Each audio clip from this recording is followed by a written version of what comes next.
To normalize your audio file, you can just follow these 3 relatively quick and easy steps. We've got our file here already open, so we'll start with step 1. Number 1, look at the waveform and determine if it should be normalized. The volume of any audio is determined by the amplitude of the sound wave. We can see the amplitude here in this file. It is the vertical space in each sound in the recording.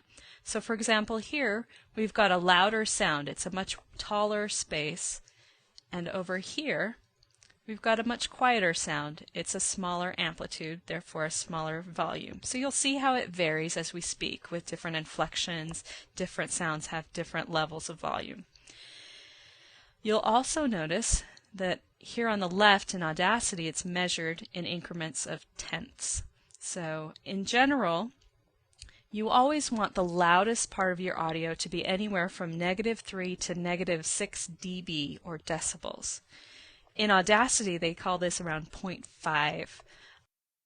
So step 1, as we look at this waveform, we can see that this one probably needs to be normalized. You may see other waveforms where the loudest point ends up around 0.8 or 0.9, and even with those you'll want to normalize those so that they're at the same level as your other, so you can make sure all of your audio files are around the same level. Alright, so number 2 is to select the entire file or the portion of the file that you want to normalize.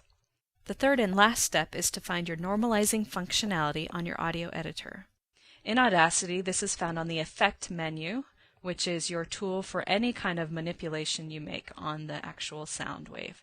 So you go to Effect and you find Normalize.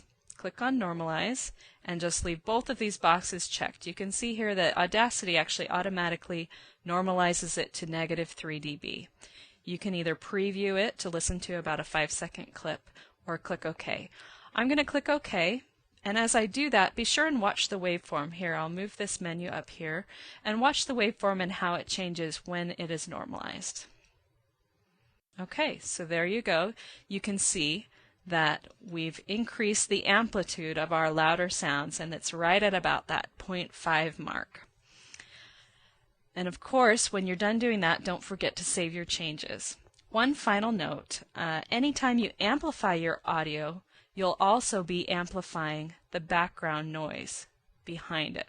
And so you can see here our noise has increased as we've amplified that audio. So in our next step, we'll talk about how you can reduce that noise.